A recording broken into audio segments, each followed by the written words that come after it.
Morning, everybody, and thank you, Ian. What a smashing introduction. I want to thank you for choosing the good bits, first of all. That's great. It's good to be with everybody today. I want to use very limited time to give an update on the things that I know are important to people, which is what we're doing to regenerate the town. I'd agree with everything that's been said so far. Town centres are changing. That's not the death of the town, that's the evolution of the town. I'd even go further to say that as perhaps the councils and those that might feel they run the town over years have relied on the retail to be the one-trick pony for Northampton and ignored the huge culture and heritage that is around. As a consequence, we now fight, if you like, for our businesses, the online and the out-of-town battle, and we haven't really created other things to bring people into town for, whereas Northampton has a rich history and a rich culture, and that's a big part of the journey that we're looking to take the town on. So I'm going to talk a little bit about projects, then I'm going to talk a little bit about the new unitary council. Andrew has made some very useful points there already. What I'm just going to do is share screen.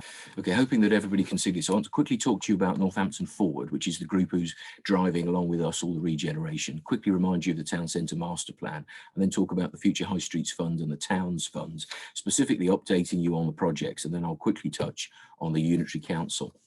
Northampton Forward, my view in all things is councils can do lots of things, limit to what they can do, and transforming towns requires the university have been a huge investor. Business Improvement District, all these are members of the Northampton Forward Board, along with the theatre. We have,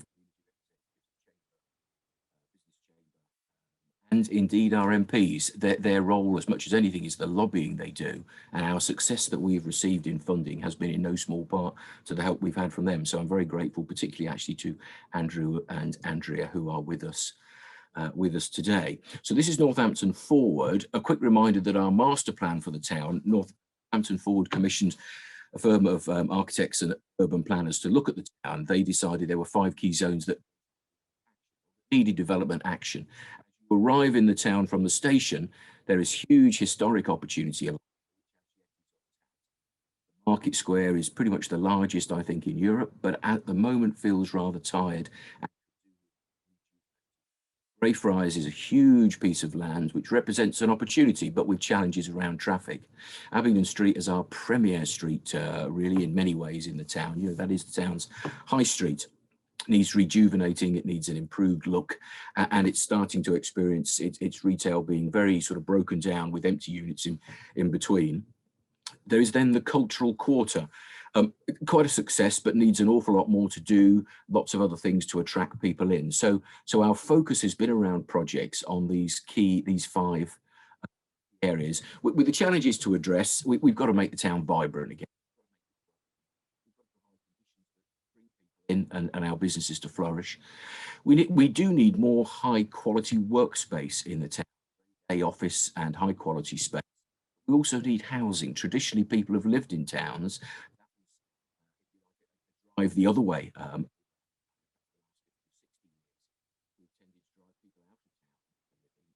And there is in other towns and cities a return to urban living, which we would be keen to see in Northampton, to bring people with money living into the town to spend with the businesses. In short, to benefit all of us. Our first success, quite recently announced, is with the Future High Streets Fund, which was a bid that has given us the funding for the market. £8.4 million, virtually exactly what the initial costings suggest this will be. We now have to reconfirm back to government because they reduced the offer slightly, so we have to reconfirm that we and the fairly rigorous outputs they require. Growth, job growth, every penny they sink into a project like this. We have to confirm back that we can make that work, but we're fairly comfortable we can do that. The Market Square is a wonderful opportunity, but it's a barometer, like the beating heart of the town. It's a barometer for the success and vibrancy. There is more to do.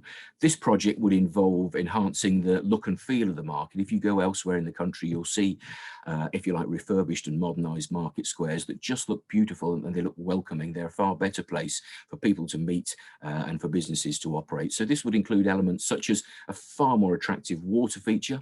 This came out of the consultation. It was a very big consultation exercise. People people would want to see a water feature like they see in other towns. They want to see more trees. Trees make people feel good. It's all part of the green agenda. There was also strong support for an idea that we've had for some time, which is for more fixed market stalls, not necessarily massive structures with foundations, but you're talking about more permanent arrangements which allow people to keep stock rather than fill a van at 5 o'clock in the morning, which young people don't want to do as a business. They want to turn the key on a business at 9 o'clock in the morning or 5:30 in the evening. So fixed market stalls seems to be the way ahead. Event space is incredibly important as well for more and more events in the town. So these are some of the key features. Our real thrill is that we now have sight of the money that will help us deliver that. And being an area that's completely in. Alongside that, you have Emporium Way. I'm looking, as you can imagine now, from south to north, looking up towards what was the sort of Moon in the Square building. You will know that there is a very scruffy looking walkway. It looks something like that. Not attractive. And that is one of the major barriers to the Greyfriars site not yet being developed. It needs connectivity with the town, Grosvenor Centre and the other buildings. Additional historic. So the next part of this is to Emporium Way by opening it up, making it a far more attractive walkway.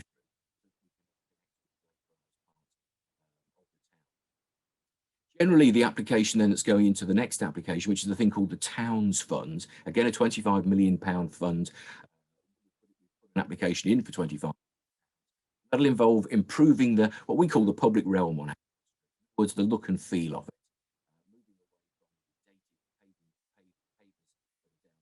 Making it look a bit more like St Giles Street, where there was some quite nice sort of beautification.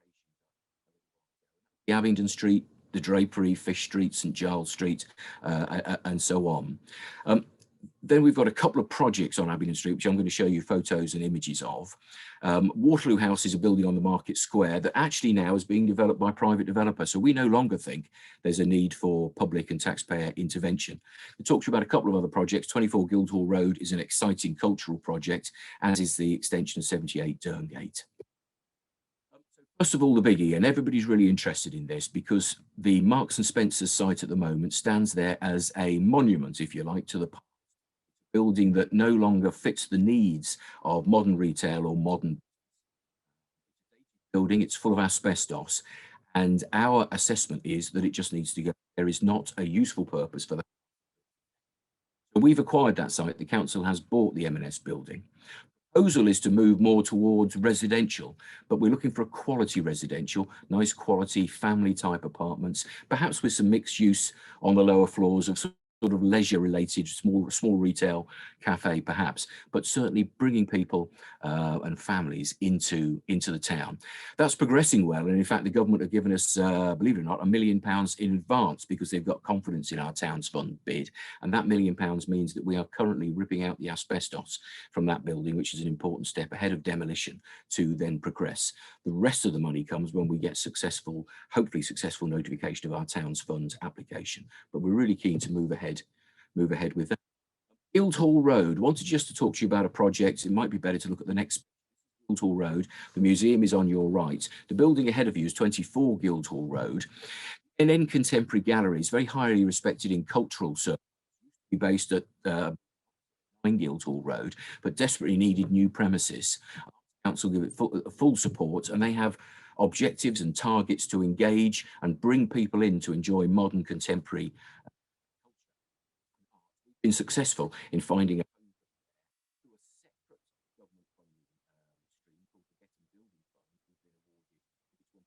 £1 to convert that building to make it a very attractive place for people to come and see modern art, but also for groups and schools and so on to come along and experience the creation of modern art. They've actually got some hard economic outputs as well. So prior to this current lockdown, they were starting to run with so many people looking to change career post-COVID. They were running opportunities workshops for people who have always enjoyed art at an amateur level to be able to do it professionally, tap into those skills that will enable them to create wealth and a living through art. So that's 24 Guildhall Road, really making that cultural quarter far more attractive. The image on the right just shows you 78 Derngate. Many of you know this is one of the biggest tourist attractions. It's held back slightly by the fact that loads of coach parties want to come, are unable to be accommodated. So our bid is to be able to increase the amount of capacity. At the moment, there's evidence that people take smaller groups and there's a danger that they disappear out of town.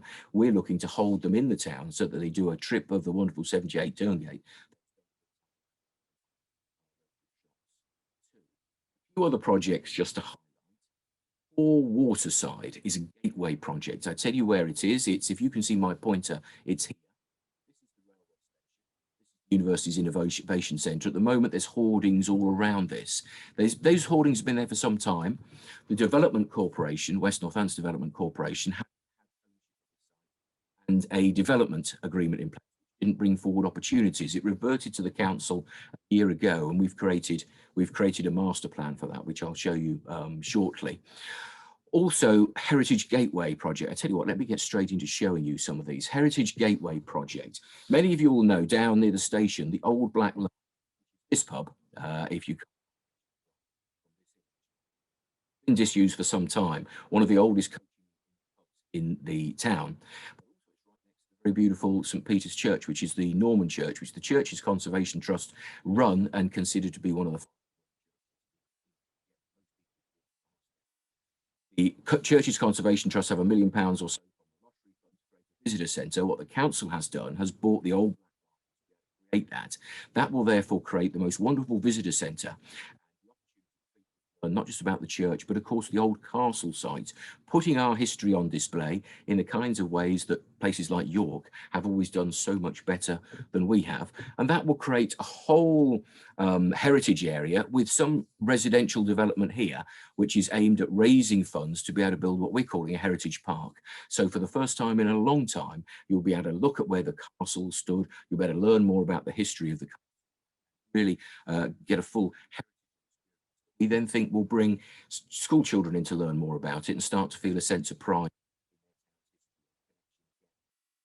Town centre. Waterside is the massive site I mentioned before, up there near the Innovation Centre. Difficult site, has a massive Victorian sewer running straight through it, which makes it near the river. Proposal here, and the interest is being expressed in developing three separate things. One, more residential. As you can see from this, we're looking at a reasonably nice quality of residential houses, probably, perhaps some grade A office space, which this. Now, obviously, we're looking at a post-COVID world. The clever money suggests there will still be that demand. That demand may change, but nevertheless, at this stage, we're still able to press ahead with a master plan that considers options for grade A office space. And then finally, up near the Innovation Centre, hotel. Now, hotel operators, there's huge demand in Northampton for hotels, and there's one particular operator with a good quality offer of 3- and 4-star hotels who's extremely keen to develop a hotel at the top end of that. Starting back into town, this is another monument to. This is 35 to 39 Abingdon Street. We have bid for the money to buy this site and to redevelop. And one of the hurdles there would be to conclude a satisfactory plan. Here would be to demolish the building. This would be a new creation. There's two elements to this. First of all is residential accommodation again, bringing people with money back into the town. But the second part is to open back up an access way here, where of course years gone by was the old, I think that one was Wood Street. This again allowed north to south connectivity up with that Greyfriars north part of the town. So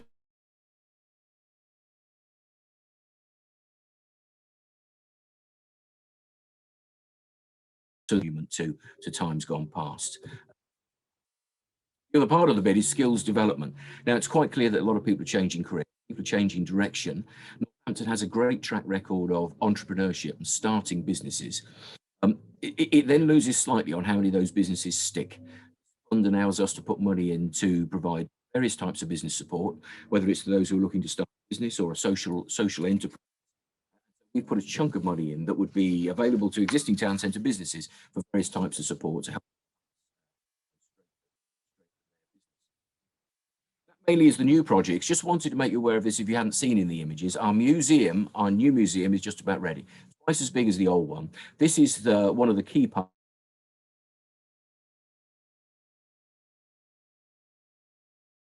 Park, which is the old jail block that you can see. Beautiful, beautiful atrium. I've shown you this just to illustrate that it's going to be really attractive. Our hopes is that the footfall that it brings in and get people to dwell and spend in the other businesses, hopefully will be really huge. Obviously, it's COVID that scuppered us. It would have been opened sometime during last year, but we're pretty much ready to get it back open and have very positive vibes about the fact that it will be reaccredited. Having lost its accreditation some years ago, we'll get our accreditation back in due course when it's open.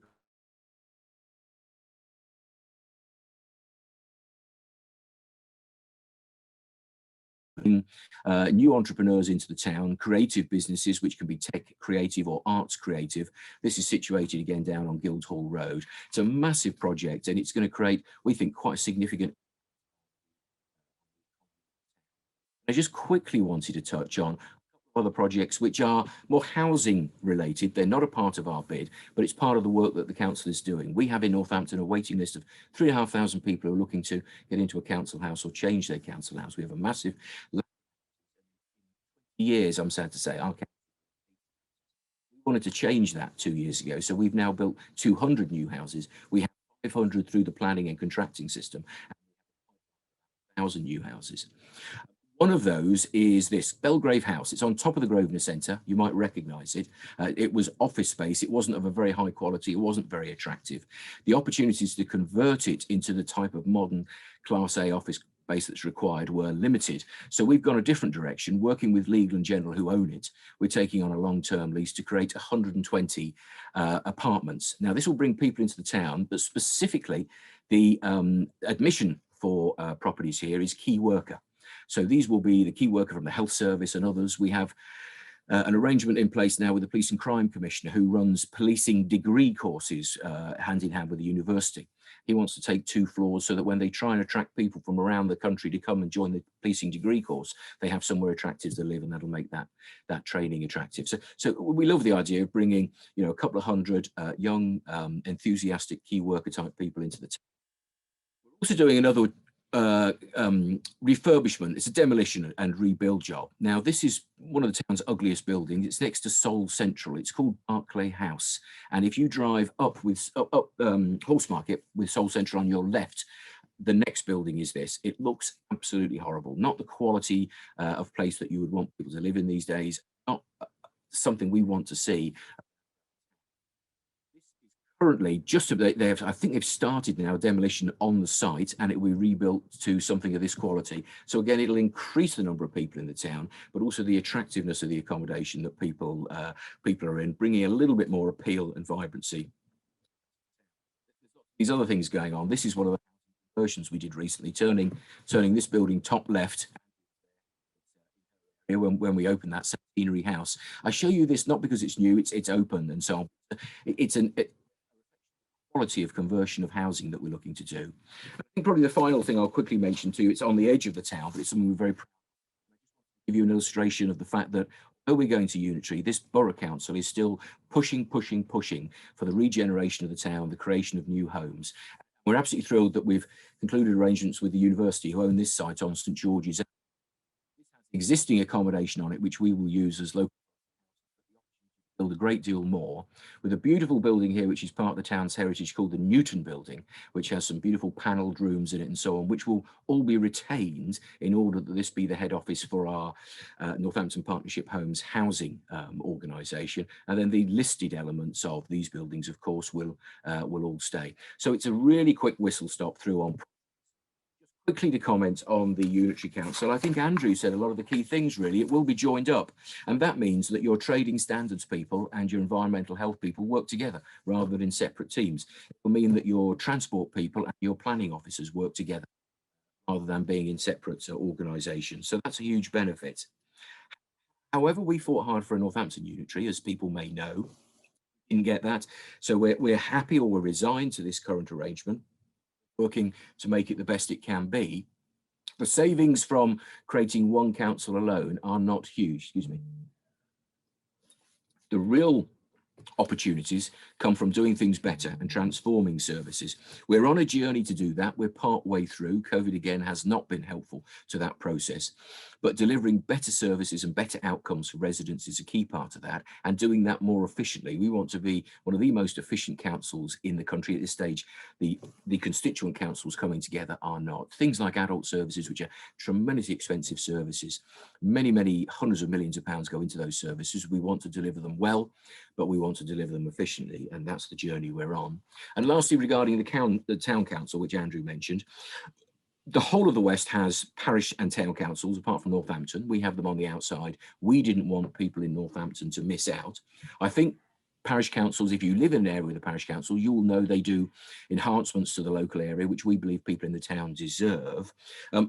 Most important relationship is going to be with the bid, because like the bid, the town council should bring additionality over and above what the main council offers. So whatever West Northants does, like the bid that might decide to run more events or more street cleaning, the town council also has that same opportunity. So my hope is that that will be a really effective partnership between the town council and the bid. And we have already made introductions to those involved with the town council, to Ian and bid colleagues to begin a relationship with.